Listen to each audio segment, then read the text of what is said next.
as young people, when we first started our career, we actually played a street festival on the Danforth, and yeah, there was we were nobodies yet. You know, we were just sort of getting our toes wet. We were just taking any gig that came our way. It had been a weird year.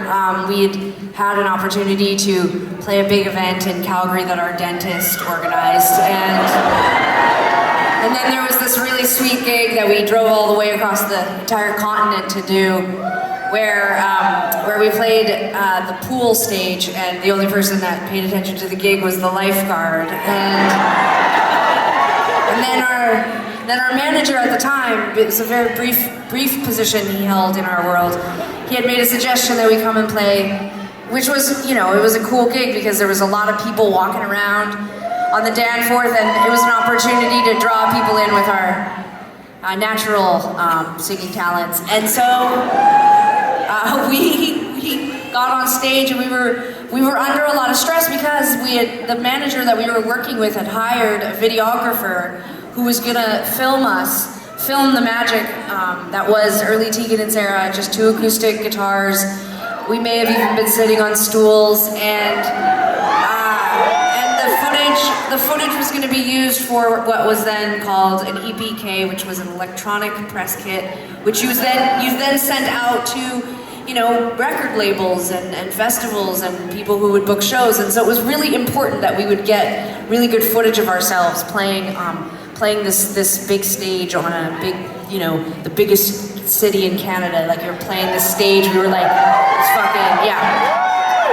And so we got up on stage and we played our set, and nobody paid attention to us, and we got into a huge fight on stage, which was all captured on film. And then afterwards our manager was like, excuse my swearing for the kids up front, but really you're out past dark and it's a concert, so you probably expect a little bit of swearing. So our manager basically said to us after the thing was done, that was fucking embarrassing. And No, he made us watch it. He did make us watch it, and he said, that footage is fucking unusable. And we still managed to get here. So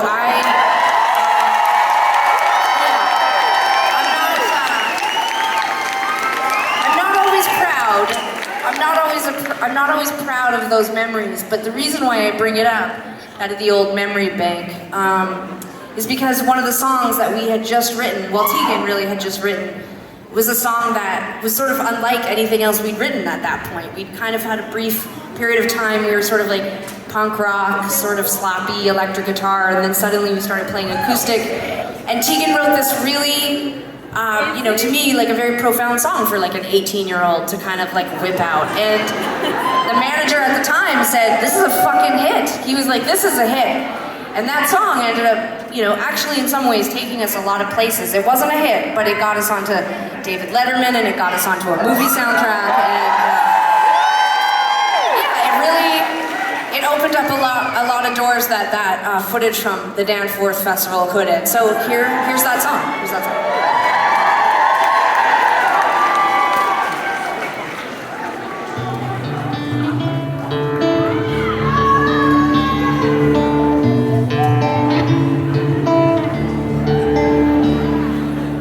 Sure, it's been here and you betrayed my old shoes for new feet. Gonna you see, don't like the one I got. That is wearing through, it is wearing me out.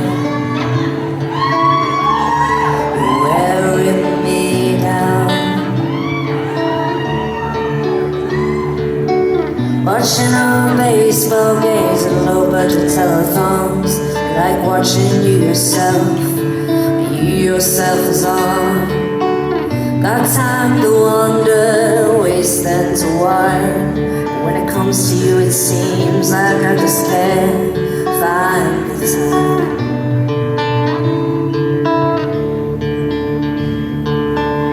Just watch the ground. City time to learn to swim when you start to drown.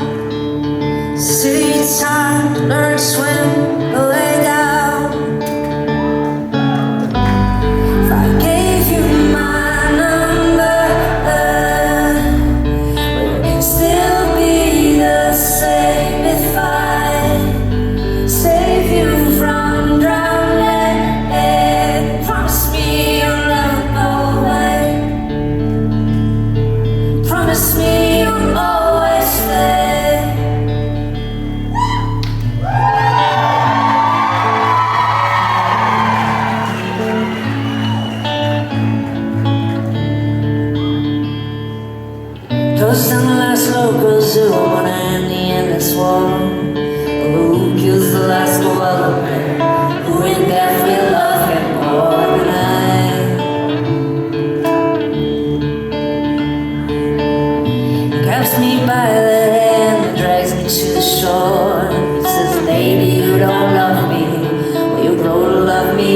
up all night.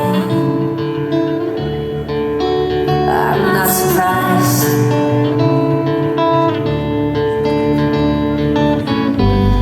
I gave you my number. Would it still be the same if I save you from drowning? Promise me you'll never go away. Promise me you'll always stay.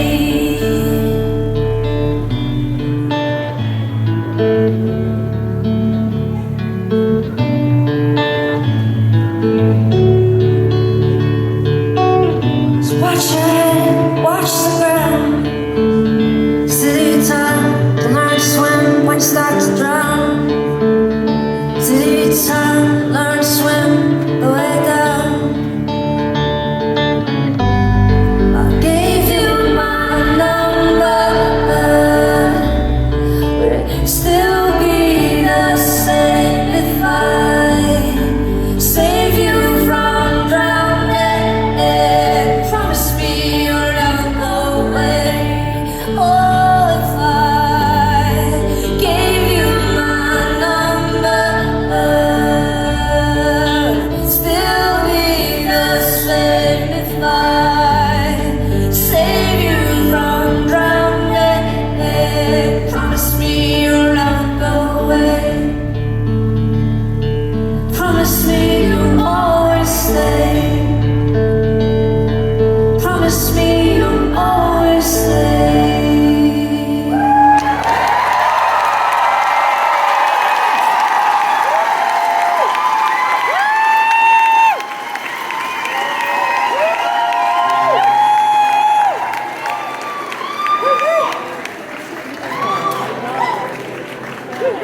Tell me that you knew, baby, that it's not me. How I wouldn't be.